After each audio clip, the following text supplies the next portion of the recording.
বিসমিল্লাহির রহমানির রহিম। আসসালামু আলাইকুম ওয়ারাহমাতুল্লাহি ওয়াবারাকাতুহ। প্রিয় ভাই ও বোনেরা, আজকের আলোচনার বিষয় অত্যন্ত গুরুত্বপূর্ণ এবং বাস্তব জীবনের সাথে সরাসরি সম্পর্কিত। আজ আমরা কথা বলবো এমন একটি পরিবারের জাকাতের হিসাব নিয়ে যেখানে স্ত্রী উপার্জন করেন, স্বামী বেকার, মাসিক আয় ৩০,০০০ টাকা এবং পরিবারে ৮ ভরি স্বর্ণ আছে। এই পরিস্থিতিতে জাকাত ফরজ হবে কিনা, কার ওপর হবে, কিভাবে হিসাব করবেন, সবকিছু আজ বিস্তারিত জানব ইনশাআল্লাহ। জাকাত ইসলামের ৫টি রোকনের মধ্যে তৃতীয় রোকন। আল্লাহ তাআলা পবিত্র কোরআনে বলেছেন, ওয়া আকিমুস সালাতা ওয়া আতুজ জাকাতা, তোমরা সালাত কায়েম করো এবং জাকাত আদায় করো। সূরা আল বাকারা ৪৩। এই আয়াত থেকে স্পষ্ট, সালাতের মতোই জাকাত আদায় করা ফরজ। রাসূলুল্লাহ সাল্লাল্লাহু আলাইহি ওয়াসাল্লাম বলেছেন, বুনিয়াল ইসলামু আলা খামসিন, ইসলামের ভিত্তি ৫টি জিনিসের উপর, এর মধ্যে জাকাত অন্যতম। বুখারী ও মুসলিম। জাকাত শুধু দান নয়, এটি সম্পদের মধ্যে গরিবের হক বা অধিকার। আল্লাহ বলেন, ওয়াফি আমওয়ালিহিম হাক্কুল লিসাইলি ওয়াল মাহরুম, তাদের সম্পদে প্রশ্নকারী ও বঞ্চিতদের অধিকার রয়েছে। সূরা আয-যারিয়াত ১৯। জাকাত ফরজ হওয়ার জন্য কয়েকটি শর্ত পূরণ হতে হয়। প্রথম শর্ত মুসলিম হওয়া, জাকাত কেবল মুসলিমের ওপর ফরজ। দ্বিতীয় শর্ত নিসাব পরিমাণ সম্পদের মালিক হওয়া, নিসাব হল সেই ন্যূনতম পরিমাণ সম্পদ যা পৌঁছালে জাকাত ফরজ হয়। স্বর্ণের ক্ষেত্রে নিসাব হল ৭.৫ ভরি বা ৮৫ গ্রাম স্বর্ণ। রূপার ক্ষেত্রে নিসাব হল ৫২ ভরি বা ৫৯৫ গ্রাম রূপা। তৃতীয় শর্ত হাউলে কামেল বা ১ চন্দ্রবর্ষ পূর্ণ হওয়া, অর্থাৎ সম্পদ নিসাব পরিমাণে পৌঁছানোর পর পূর্ণ ১ বছর অতিবাহিত হতে হবে। চতুর্থ শর্ত সম্পদ নিজের মালিকানায় থাকা, অন্যের কাছে গচ্ছিত বা ঋণে থাকা সম্পদের হিসাব আলাদা। এই ৪টি শর্ত পূরণ হলে জাকাত ফরজ হয়। এখন সবচেয়ে গুরুত্বপূর্ণ প্রশ্ন, স্বামী বেকার হলে স্ত্রীর সম্পদে কি জাকাত ফরজ হয়? উত্তর হল হ্যাঁ, অবশ্যই ফরজ হয়। ইসলামে স্ত্রীর সম্পদ সম্পূর্ণ তার নিজের।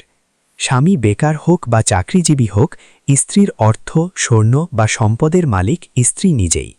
ইমাম ইবনে কুদামা রাহিমাহুল্লাহ বলেছেন, নারীর নিজস্ব সম্পদে তার নিজের ওপরেই জাকাত ফরজ। স্বামীর দায়িত্ব হল পরিবারের ভরণ পোষণ, কিন্তু স্ত্রীর স্বর্ণ বা সম্পদের জাকাত দেওয়ার দায়িত্ব স্ত্রীর নিজের। সুতরাং আমাদের আলোচিত পরিবারে স্ত্রীর ৮ ভরি স্বর্ণের জাকাত স্ত্রীকেই দিতে হবে। চলুন এখন হিসাবটি করি। স্বর্ণের নিসাব হল ৭.৫ ভরি। আমাদের এই পরিবারে স্বর্ণ আছে ৮ ভরি। ৮ ভরি গ্রেটার দ্যান ৭.৫ ভরি, অর্থাৎ নিসাব পূর্ণ হয়েছে। এখন যদি এই ৮ ভরি স্বর্ণ ১ চন্দ্রবর্ষ বা ১২ মাস তার মালিকানায় থাকে, তাহলে জাকাত ফরজ হবে। জাকাতের পরিমাণ কত? জাকাত দিতে হবে মোট সম্পদের ২.৫% বা 2.5%। ধরা যাক বর্তমান বাজারে ১ ভরি ২২ ক্যারেট স্বর্ণের দাম প্রায় ১,১০,০০০ টাকা। তাহলে ৮ ভরি স্বর্ণের মোট মূল্য ৮ গুণন ১,১০,০০০ সমান ৮,৮০,০০০ টাকা। জাকাতের পরিমাণ ৮,৮০,০০০ গুণন 2.5% সমান ২২,০০০ টাকা। অর্থাৎ এই পরিবারকে বছরে প্রায় ২২,০০০ টাকা জাকাত দিতে হবে। এখন প্রশ্ন হল, মাসিক ৩০,০০০ টাকা আয়ের ওপর কি আলাদা জাকাত দিতে হবে? এখানে দুটি মত আছে। প্রথম মত, হানাফি মাযহাব, মাসিক বেতন বা আয় সরাসরি জাকাতযোগ্য নয়, যদি না সেই টাকা জমা থেকে নিসাব পরিমাণ হয় এবং ১ বছর পূর্ণ হয়। অর্থাৎ যদি মাসিক আয় থেকে সংসার খরচের পর কোনো টাকা সঞ্চয় হিসেবে থাকে এবং সেই সঞ্চয় নিসাব পরিমাণ হয় এবং ১ বছর অতিবাহিত হয়, তাহলে সেই সঞ্চয়ের উপর জাকাত দিতে হবে। দ্বিতীয় মত, আধুনিক ফিকহ বিশেষজ্ঞদের একটি অংশ, বেতন বা ইনকামের উপর সরাসরি জাকাত দেওয়া যায় যদি তা নিসাব পরিমাণ হয়। তবে সহজ ও নিরাপদ পথ হল বছর শেষে হাতে যা সঞ্চয় আছে তার হিসাব করুন, নিসাব পূর্ণ হলে ২.৫% দিন। এই পরিবারে মাসিক ৩০,০০০ টাকা আয় থেকে পুরোটাই সংসারে ব্যয় হলে শুধু স্বর্ণের ওপরই জাকাত প্রযোজ্য। আরেকটি গুরুত্বপূর্ণ প্রশ্ন, বেকার স্বামী কি স্ত্রীর জাকাতের অর্থ গ্রহণ করতে পারবেন? এই বিষয়ে ফোকাহায়ে কেয়ামের মধ্যে মতভেদ আছে। হানাফি মাযহাবের মতে স্ত্রী তার স্বামীকে জাকাত দিতে পারবেন না, কারণ স্বামীর ভরণপোষণ স্ত্রীর উপর ওয়াজিব নয়।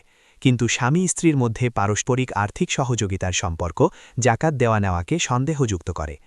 শাফেয়ী ও হাম্বলি মাযহাবের মতে স্ত্রী তার স্বামীকে জাকাত দিতে পারবেন যদি স্বামী প্রকৃতই অভাবগ্রস্ত ও নিসাবের নিচে থাকেন। তবে সতর্কতার জন্য জাকাতের টাকা অন্য হকদার ফকির বা মিসকিনকে দেওয়াই উত্তম। আল্লাহ তাআলা কুরআনে কঠোরভাবে সতর্ক করেছেন, ওয়াল্লাযীনা ইয়াকনিজুনা আয-যাহাবা ওয়াল-ফিদ্দাতা ওয়া লা ইউনফিকুনাহা ফী সাবিলিল্লাহি ফাবাশশিরহুম বিআযাবিন আলীম। যারা স্বর্ণ ও রূপা জমা করে রাখে এবং আল্লাহর পথে তা ব্যয় করে না, তাদের কঠিন শাস্তির সুসংবাদ দাও। সূরা আত-তাওবা ৩৪। রাসূলুল্লাহ সাল্লাল্লাহু আলাইহি ওয়াসাল্লাম বলেছেন, কিয়ামতের দিন যে স্বর্ণের জাকাত দেওয়া হয়নি সেই স্বর্ণ আগুনে গরম করে তার মালিকের শরীরে দাগ দেওয়া হবে। মুসলিম। এই ভয়াবহ পরিণাম থেকে বাঁচতে সময়মতো জাকাত আদায় করা অত্যন্ত জরুরি। জাকাত আদায়ের সময় নিয়ত করা জরুরি। মনে মনে বলুন, নাওয়াইতু আন উআদ্দিয়া যাকাতা মালি লিল্লাহি তাআলা। আমি আল্লাহ তাআলার সন্তুষ্টির জন্য আমার সম্পদের জাকাত আদায় করার নিয়ত করলাম। জাকাত দেওয়া যাবে ফকির ও মিসকিনকে, ঋণগ্রস্ত ব্যক্তিকে, মুসাফিরকে, ইসলামের পথে কাজ করা ব্যক্তিদের। জাকাত নগদ টাকায় বা সমপরিমাণ মূল্যের খাদ্য সামগ্রী বা প্রয়োজনীয় জিনিস দিয়েও আদায় করা যায়। প্রিয় ভাই ও বোনেরা, আজকের আলোচনার সারসংক্ষেপ হল: ১. স্ত্রীর ৮ ভরি স্বর্ণ নিসাব পরিমাণ ছাড়িয়ে গেছে, তাই ১ বছর পূর্ণ হলে জাকাত ফরজ। ২. জাকাতের পরিমাণ হবে মোট স্বর্ণের বাজার মূল্যের ২.৫%। ৩. স্বামী বেকার হলেও স্ত্রীর সম্পদের জাকাত স্ত্রীকেই দিতে হবে, এটি ইসলামী বিধান। ৪. মাসিক আয় থেকে সঞ্চয় হলে সেটিও হিসাবে আনুন। ৫. জাকাত দেওয়া শুধু ফরজ নয়, এটি আমাদের সম্পদকে পবিত্র করে এবং বরকত বাড়ায়। আল্লাহ তাআলা আমাদের সকলকে সঠিকভাবে জাকাত আদায় করার তৌফিক দিন। আমিন ইয়া রাব্বাল আলামিন। জাযাকাল্লাহু খাইরান। ওয়াসসালামু আলাইকুম ওয়া রাহমাতুল্লাহি ওয়া বারাকাতুহু।